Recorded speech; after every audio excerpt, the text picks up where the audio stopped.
அன்பார்ந்த எங்களுடைய மூலம், பூராடம், உத்திராடம் ஆகிய நட்சத்திரத்தில் பிறந்த நெக்ஸ்ட் ஜென் தொலைக்காட்சி நேயர்களின் தனுசு ராசி நேயர்களுக்கு வணக்கம். நாம் இந்த பதிவில் பார்க்க போகிறது அப்படின்னு பார்த்தீங்கன்னா, ஆடி மாத பலாபலன்கள், அதாவது மங்களகரமான 2025ஆம் ஆண்டு விஸ்வாவசு வருஷம் ஆடி மாதம் என்ன நன்மைகள் நம்ம தனுசு ராசிக்கு அப்படிங்கிறத பார்க்குறோம். தனுசு ராசி அப்படின்னு எடுத்துட்டால் குருவனுடைய ஆதிபத்தியத்தில் வரீங்க, கல்வி கேள்விகளில் சிறந்து விளங்குறீங்க, ஞானம், அறிவு, கல்வி இதெல்லாம் உண்டாகும், சிறப்பு ஏற்படும், பிறருக்கு உதவி செய்யக்கூடியவர்கள். அப்பேற்பட்ட தங்களுக்கு கடந்த 2-3 வருஷமாக பார்த்தீங்கன்னா தொட்டதில் எல்லாம் கஷ்டம், உங்களுடைய புகழ் மறைக்கப்படும். வேலை செய்கிற இடத்துல உங்களை பின்தள்ளிடுவாங்க. எல்லா வேலையும் நீங்கள் தான் செய்வீங்க, இன்னொருத்த செஞ்ச மாதிரி காமிச்சுப்பான். கடுமையாக உழைச்சிருப்பீங்க, ஆனால் அதற்குண்டான பலன் கிடச்சிருக்காது. என்னடா அது சீப்போடா அப்படின்ட்டு ரொம்ப மன ஊண்டிங்க ஆகும். எல்லா இடத்துலையுமே, எல்லா விஷயத்துலையுமே பார்த்தீங்கன்னா அரை மணி நேரம் ஒரு வேலை செஞ்சுருப்பீங்க, ஆனால் 5 நிமிஷம் ஒரே நிமிஷத்தில் சொல்லிட்டு போயிடுவாங்க.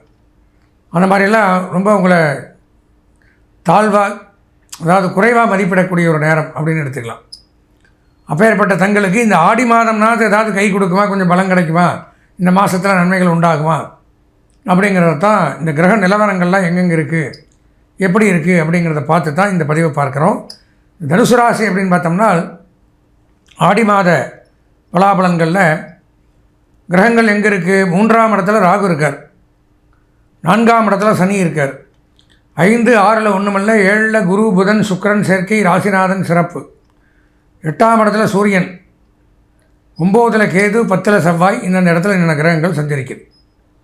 இந்தந்த இடத்துல என்னென்ன கிரகங்கள் சஞ்சரிக்கிறதுனால என்னென்ன நன்மை தீமைகள் அப்படிங்கிறத பார்க்கணும். பொதுவாக ராசிக்கு 3ஆம் இடத்துல ராகு இருக்கிறது அப்படிங்கிறது நன்மை. தாயார் வழி சொத்துக்கள் கிடைக்கும், தாயார் வழி சொத்துக்கள் இருந்து வந்த வில்லங்கம், விவகாரங்கள் விலகும், சிறப்பானதொரு நன்மை அப்படிங்கிறது ஏற்படும். பிரிந்தவர்கள் ஒன்று சேருவார்கள், உடன் பிறந்தவர்கள் மூலம் உதவிகள் உண்டாகும், சகோதர சகோதரிகள் மூலம் நன்மை ஏற்படும், கொடுக்கல் வாங்கல் இதிலிருந்து வந்த சிக்கல்கள் விலகும், கடன் தொல்லைகள் நீங்கும், வெளிநாட்டு பிரயாணங்கள் அப்படிங்கிறது நடக்கும், வெளிநாட்டு செய்திகள், தொடர்புகள் நமக்கு கிடைக்கும், அதன் மூலமாக வருமானங்கள் அதிகரிக்கும், நரம்பு சம்பந்தமான நோய் விலகும், இருந்து வந்த பேட் ஹேபிட் அப்படிங்கிறத ஒன்று விட்டுருவீங்க, அந்த மாதிரி அமைப்புங்கிறது ஏற்படும். 4ஆம் இடத்துல சனி, அர்த்தாஷ்டம சனின்னு பேர், அது நன்மை செய்யாது. இடமாற்றம், வேலை மாற்றம், துன்பம், துயரம், அலைச்சல், வேதனை, சங்கடங்கள், மன உளைச்சல், பொருளாதார விரயங்கள், கஷ்ட நஷ்டங்கள், விபத்து, வாகன பழுதுகள், தேவையில்லாத பழிபாவங்கள், நினச்சபடி நினச்ச காரியம் நடக்காது, ஏதோ ஒரு உபத்திரவங்கள், உடலில் காயம், ஊனம் அப்படிங்கிறதெல்லாம் ஏற்படக்கூடிய அமைப்பு உண்டு, ஜாக்கிரதையாக இருக்கணும். 5, 6ல் ஒன்றுமல்ல, 7ஆம் இடத்துல புதன், குரு, சுக்கிரன் சேர்க்கை மிகச்சிறப்பு, காதல் திருமணம் நடக்கக்கூடிய அமைப்பு உண்டு. விரும்பிய வரனை திருமணம் செய்து கொள்ளலாம், திருமண யோகம். ஏன்னா குருவும் சுக்கிரனும் சேர்ந்து இருக்குது. ஏற்கனவே கல்யாணம் ஆகியிருந்தால் தம்பதிகள் அந்யோன்யமாக ஒற்றுமையாக இருக்கலாம், கருத்து வேறுபாடு இருக்காது, மிகச்சிறப்பு. நித்தியப்படி சந்தோஷமாக இருக்கக்கூடிய அமைப்பு, மகிழ்ச்சிகரமாக இருக்கக்கூடிய அமைப்பு, இதெல்லாம் கொடுக்குறார். காதல் திருமணம் நடைபெறும். 7ல் புதன் இருக்கிறதுனால கல்வி கேள்விகளில் சிறந்து விளங்கலாம், ஞானம், அறிவு உண்டாகும், உயர்கல்வித்துறை, பத்திரப்பதிவுத்துறை, வருமான வரித்துறை, வருவாய்த்துறை இதில் பணியாற்றக்கூடியவர்களுக்கு நன்மை. பேராசிரியர்கள், கல்வித்துறையில் பணியாற்றக்கூடியவர்களுக்கும் நன்மை அதிகரிக்குது. வங்கி, நிதி நிறுவனங்கள், ஃபினான்ஸ் டிபார்ட்மெண்ட், கொடுக்கல் வாங்கல், அந்நிய செலாவணி, பங்கு வர்த்தகம், ஷேர் மார்க்கெட்டிங் இதெல்லாம் சிறப்பாக இருக்கும். ஃபேன்சி ஸ்டோர், ஆபரண தொழில் பண்ணக்கூடியவர்கள், நீர்நிலைகள், இந்த மாதிரி தொழிலில் பண்ணக்கூடியவர்கள் நல்லா இருக்கலாம். 8ஆம் இடத்துல சூரியன், தகப்பனார் உடல்நலக்கேடு, தகப்பனாருக்கு மருத்துவ செலவு, ஆயுள் ஸ்தானத்தில் தகப்பனார் கிரகம், தகப்பனார் பிரிந்து வாழ்கிறது, தகப்பனார் வழி சொத்துக்களை இழக்கிறது, அல்லது ஹிருதய சம்பந்தமான நோய் அப்படிங்கிறதுக்கு வாய்ப்புகள் உண்டு, ஜாக்கிரதையாக இருக்கணும்.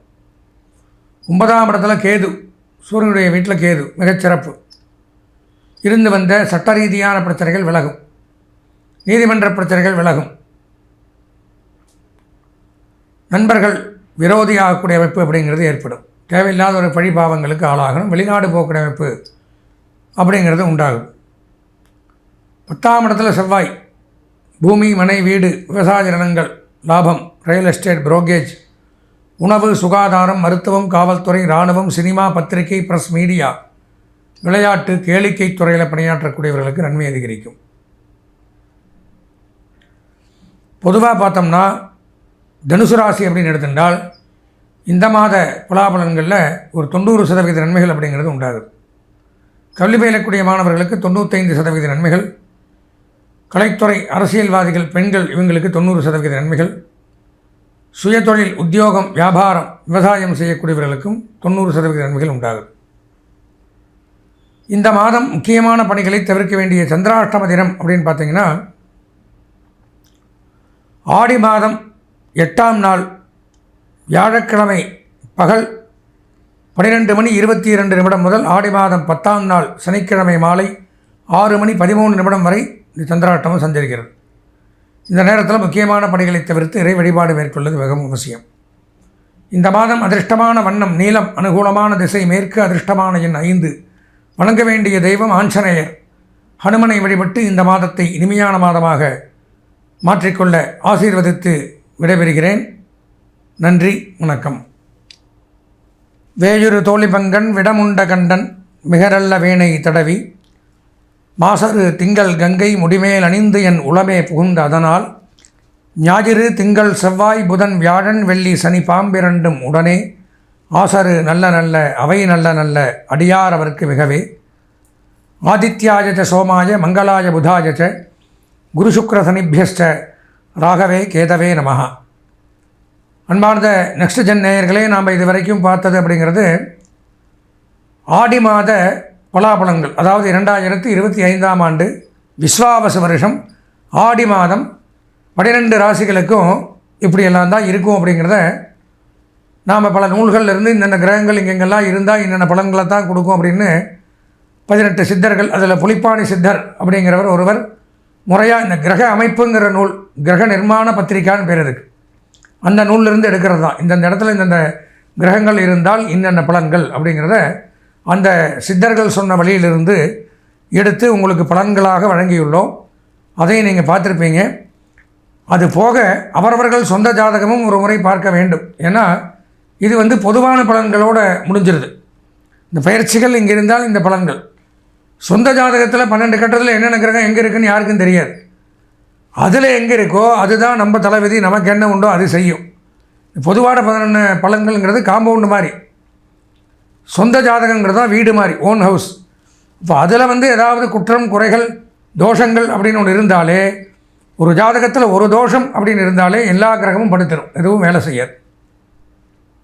அப்போது என்ன தோஷம் இருக்குது, எதனால் நம்ம நல்ல நேரம் வந்தும் சனி பயிற்சி நல்லா இருக்குங்கிறான், குரு பயிற்சி நல்லா இருக்குங்கிறான், ராகுகேது பயிற்சி நல்லாங்கிறான், ஒன்றுமே நடக்க மாட்டேங்குது நமக்குன்னு நிறைய பேர் கேள்வி கேட்பாங்க. உனக்கு நல்லா இருக்கா, உன் ஜாதகம் நல்லா இருக்கா அப்படிங்கிறத பார்க்கணும். அதில் ஏதாவது சின்ன ஓட்டை இருந்ததுனால் இதெல்லாம் நல்லா இருந்தாலும் நமக்கு எந்த ஒரு நல்ல காரியமும் நடக்காது. அதனால் நம்ம சொந்த ஜாதகத்தை ஒரு முறை வாழ்க்கையில் பார்க்கணும். பார்த்து தெரிஞ்சுட்டு அதில் என்ன பரிகாரமோ அதை முறையாக பண்ணிவிட்டோமே ஆனால் வாழ்க்கை பூரா நமக்கு நல்லா இருக்கும். யாருக்கு மோசமாக இருந்தாலும் நம்ம இந்த தோஷத்தை கழிச்சிட்டோம், நமக்கு எந்த பிரச்சனையும் இருக்காது அப்படின்னு தைரியமாக நடமாடலாம். அதற்கு நீங்கள் பண்ண வேண்டியது, அடியனுடைய தொலைபேசி எண்ணான 98809837098650 9835098370 இந்த எண்ணிற்கு தாராளமாக எப்போ வேணாலும் நீங்கள் தொடர்பு கொண்டு உங்கள் சொந்த ஜாதகத்தை முழுமையாக பார்த்து எல்லா பலாபலங்களையும் தெளிவாக தெரிந்து கொண்டு அதற்குண்டான பரிகாரங்களையும் செய்து கொண்டு நவக்கிரகங்களுடைய ஆசீர்வாதங்கள் தங்களுக்கு பரிபூர்ணமாக கிடைக்கணும்னு சொல்லி ஆசீர்வாதம் பண்ணி விடைபெறுகிறேன். நன்றி, வணக்கம்.